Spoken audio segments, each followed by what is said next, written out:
Unrest has gripped the Philippines following at least one attempt by retired generals to recruit the nation's highest military chief to withdraw his support for the president, along with accusations over so-called military ghost projects worth $250 million in a country angry over the government's flood control corruption.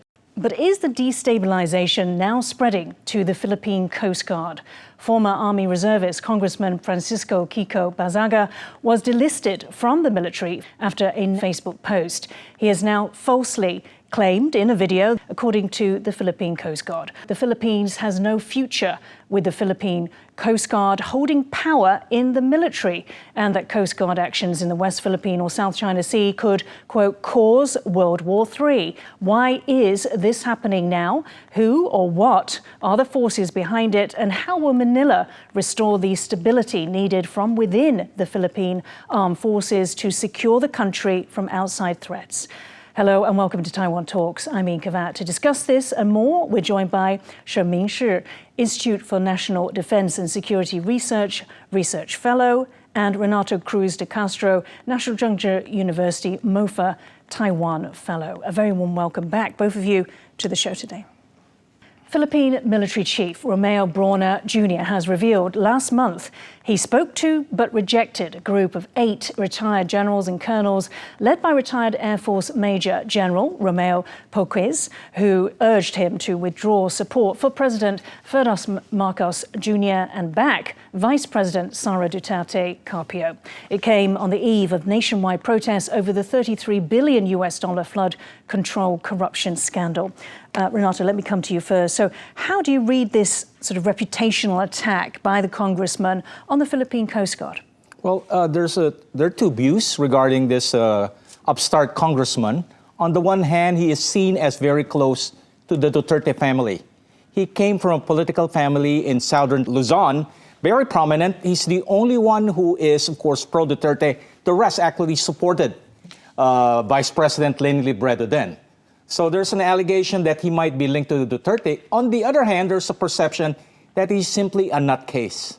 So he even approached the son of President Ferdinand Marcos Jr., Congressman Isidro Marcos, and told him, please tell your father to, of course, resign from office.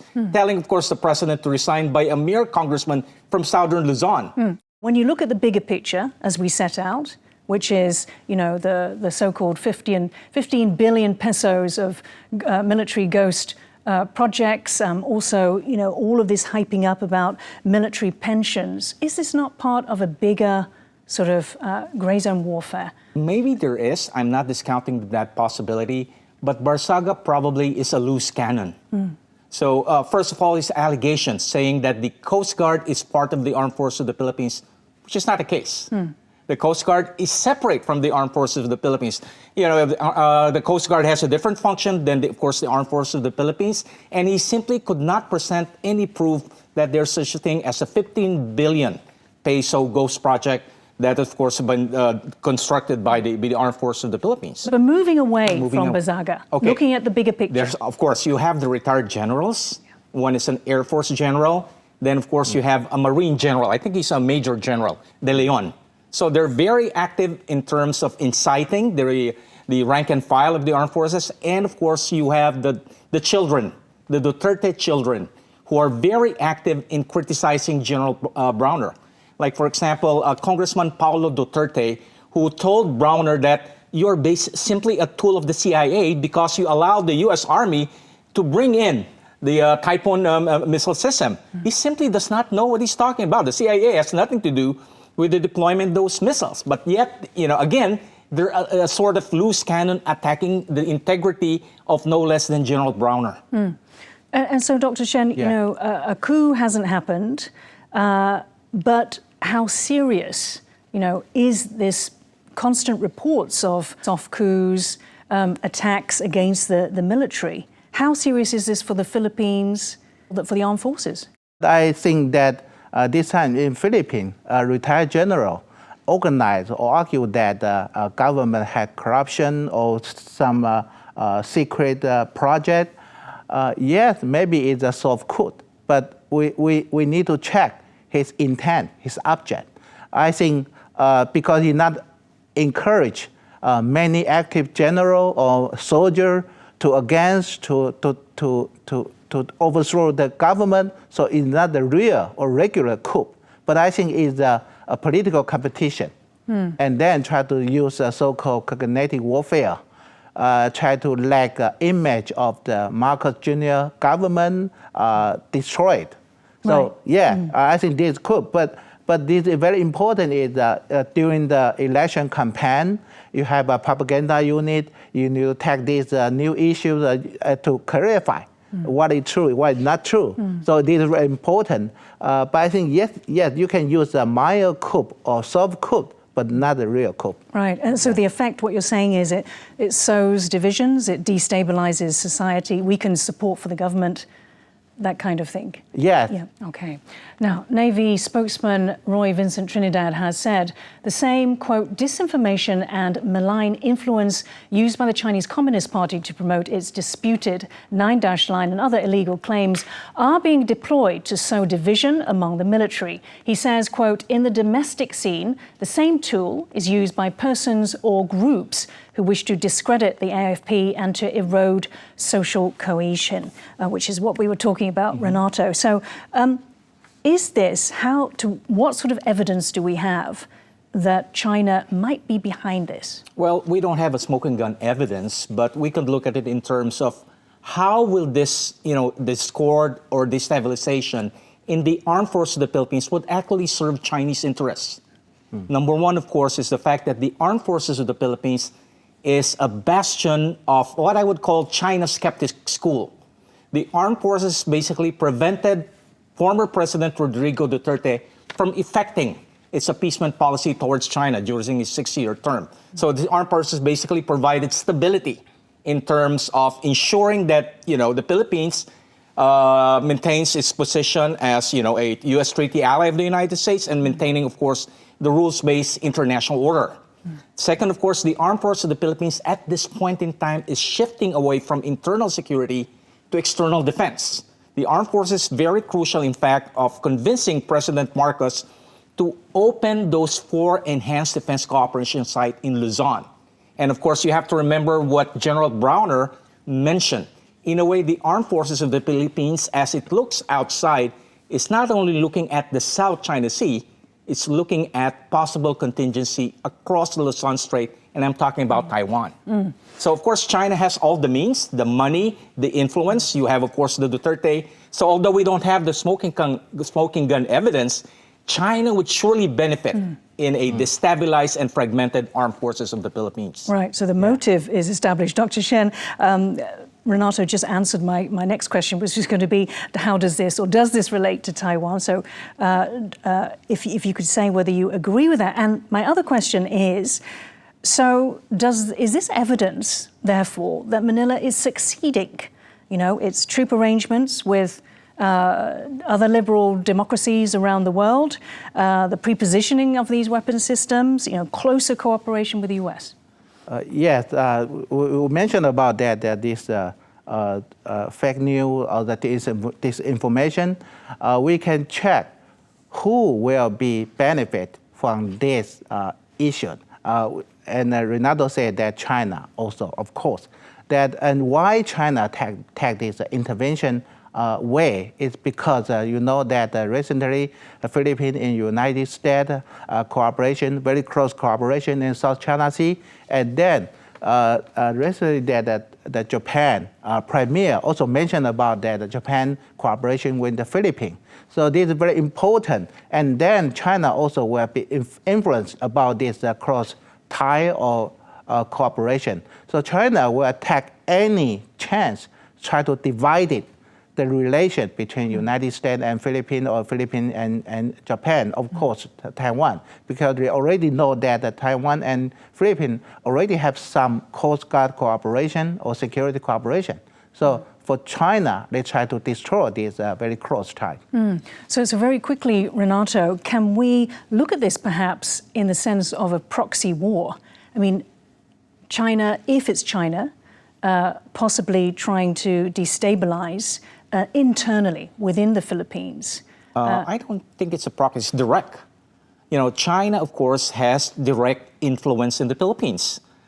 You have, of course, the Chinese diplomatic, you have the embassy there. No, but Chinese troops are not in the Philippines. Not yet. But you can have, of course, the United Front operation by the party. And you cannot discount the operation of the Ministry of State Security. And, this was basically provided by former President Rodrigo Duterte when, at a given point in time during his 6-year term, you have about 350,000 Chinese workers working in those offshore gaming. And, of course, you have the example of the mayor, Alice Go, who eventually was revealed to be a Chinese citizen. So in contrast to Taiwan, China, of course, has greater presence in Philippine society. Now, in the wake of soft coup recruitment efforts by retired generals, Defense Secretary Gibo Teodoro has warned of the consequences of a military junta akin to Myanmar, saying it would leave the Philippines isolated and in economic crisis.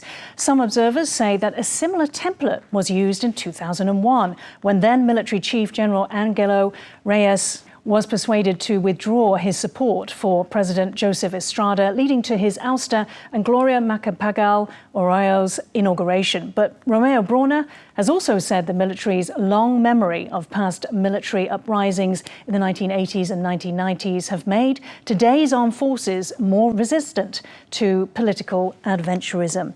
So, Dr. Shen, let me ask you, do you agree, from what you can see from Taiwan, do you agree with Brawner's assessment about today's military, that it's hardened against this kind of military adventurism, political adventurism? Yes, I think this his assessment, because Taiwan also has a similar experience like this.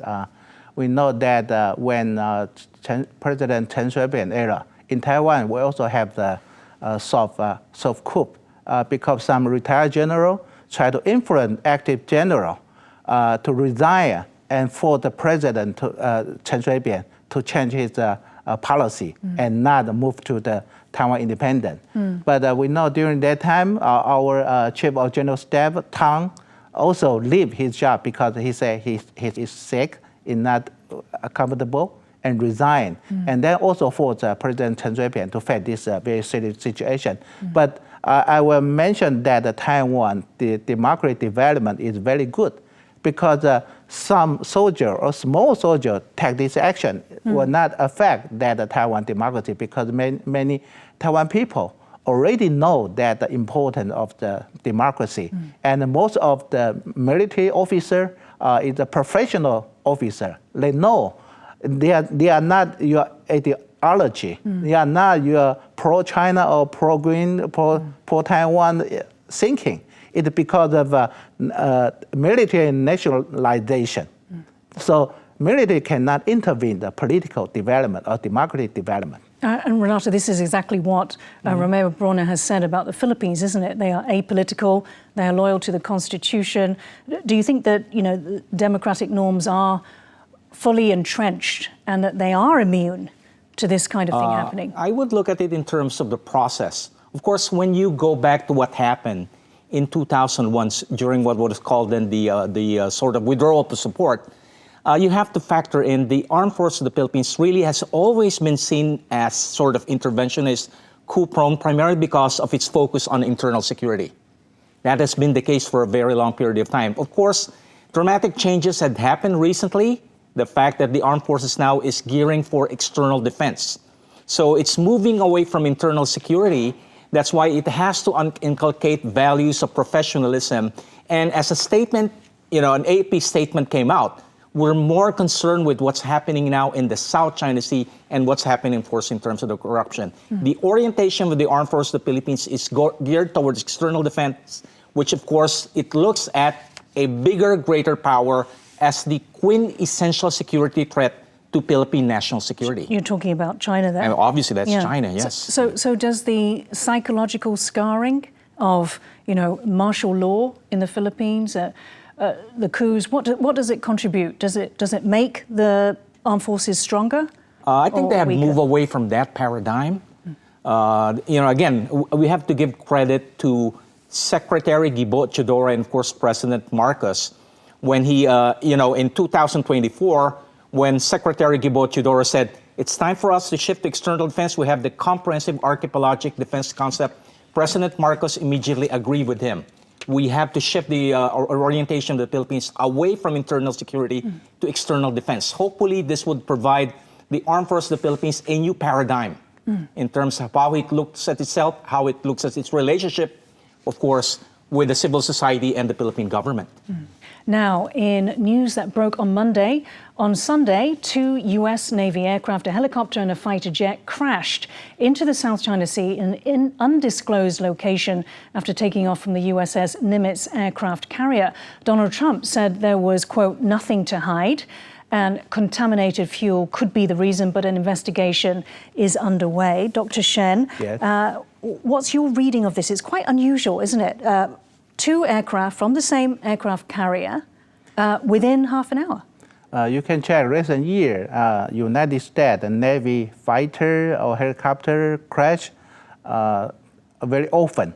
I think this is a regular training. And then...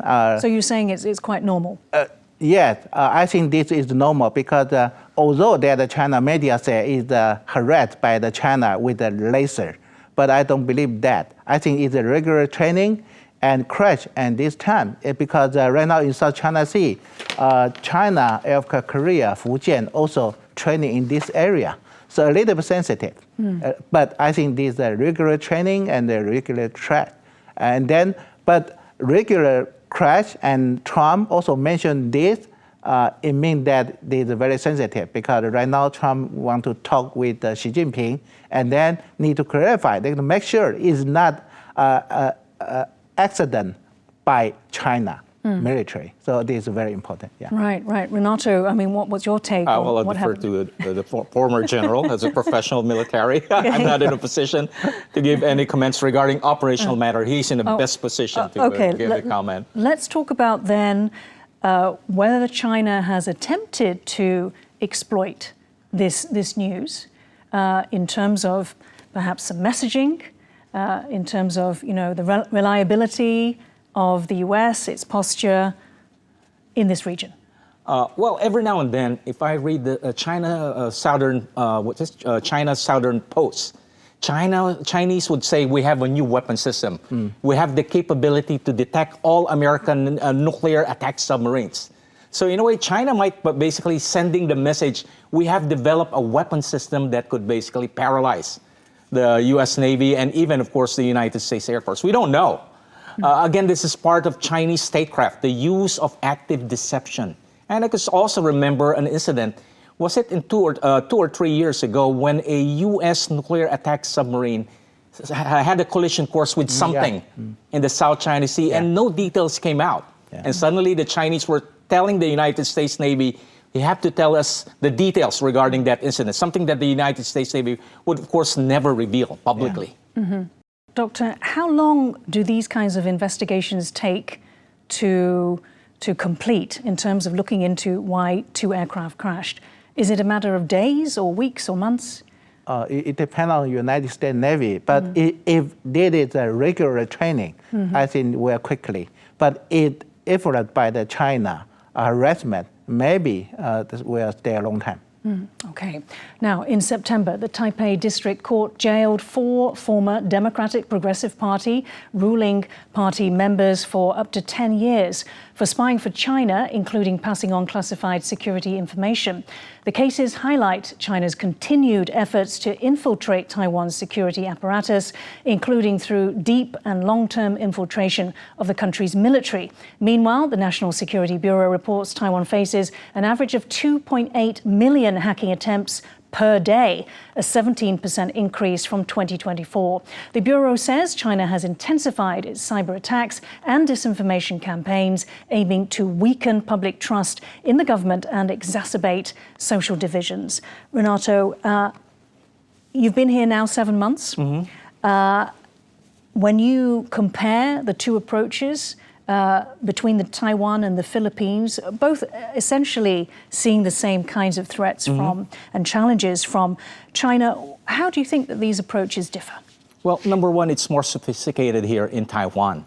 because again, there's no formal diplomatic relations between China and of course Taiwan. You don't have a diplomatic post where Chinese operatives could basically operate with, of course, impunity because they have diplomatic immunity. So it's more subtle here, it's more sophisticated, it's conducted through a network of relatives, transnational networks, and of course party connection. In the case of the Philippines, it's really open. The embassy was, of course, there was a expose that was done early this year where a former assistant secretary of the National Security Council, presented in a Senate hearing a check, a 350 million peso check from the Chinese embassy, paying a Chinese company to basically conduct malign information operation against the United States. So it's very open in the Philippines. You see them. Either they're in the form of Chinese diplomats, they're in the form of visiting party members conducting United Front operations. You have these volunteer organizations operating all the way from the Chinese. And of course, the sad part, you have supposed to be Filipino academics who are simply parroting the Chinese position. And of course, you have the very core of this are the Duterte children, the three of them. Vice President Sara Duterte, Congressman Paulo Duterte, and the mayor of Davao, Baste Duterte, openly advocating Chinese position. So it's more open in the Philippines, it's more obvious. Okay, on that theme of openness, Dr. Shen, do you believe that Taiwan should be adopting Manila's assertive transparency campaign, which is about essentially recording videos, photos, voice of all the times that China infringes on its sovereignty? Yeah, Taiwan also face the same or similar threat from China. If Philippines can release more information, I think it's helpful for Taiwan and Philippine cooperation because several years ago I have been invited to join a conference in the Philippines talking about political warfare.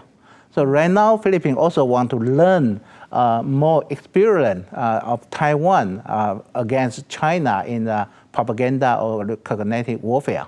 So I think this cooperation is very important. If Philippines can open mind and then more cooperation and maybe even more wargaming or more cooperation is better to Philippines and Taiwan. Yes, yeah. So, in a way, Just so I point out, the security of Taiwan and the Philippines, given our geography, given the fact that we're both liberal democracies and we're facing a common challenge from our bigger neighbor, is simply indivisible. But I want to press you on this assertive transparency. Is that an area that Taiwan can do more, should do more? What stands in the way? I think it's, again, this is a matter that your government will have to decide. The Transparency Initiative, in a way, was an impromptu reaction after the 6 years of the Duterte administration, where, of course, we tried to hide the dirt under the carpet. So this was, after the Duterte administration, there was simply, an effort on the part of the government. We have to bring out everything. We have to bring out the skeleton out of the closet. The fact that Chinese harassment and coercion has been happening even during the time that we're supposed to have a rapprochement with China during the Duterte administration. Maybe I should address that question to Dr. Shen. Is anything that stands in the way? One of the other tactics the Philippines uses is ally amplification. So when an incident happens, then there is a chorus of allies, liberal democracies coming out to support the Philippines. Is that something that Taiwan can do? Or is this where we're very restricted? We know that Taiwan and Philippines, we don't have a formal diplomatic relation, but we have some security cooperation right now, but cannot release and cannot open to the international society. But right now it's focused on the Coast Guard or non-traditional security issues. But I think in the future, just like Philippine senior general said that if Taiwan Strait political conflict, Philippines must be involved. So we need to prepare about this worst case scenario. Worst case scenario is not only the Coast Guard. It also include that military to military cooperation. But right now it's not easy. But under the United States and Philippine Taiwan, we can share some military intelligence, and then maybe some non-traditional security Navy exercise or training. I think it will be the very good beginning. Okay, well, we've run out of time. I want to thank my guests, Shen Mingshi and Renato Cruz de Castro. It's your final show. You're flying out to the Philippines tomorrow. Thank you so much for all of your contributions. Thank you very much. It's a pleasure and honor on my part. Thank you. If you liked our show, please search for us on YouTube, give us a thumbs up and hit subscribe to our channel. Thank you for watching the show today. Stay safe and see you next time.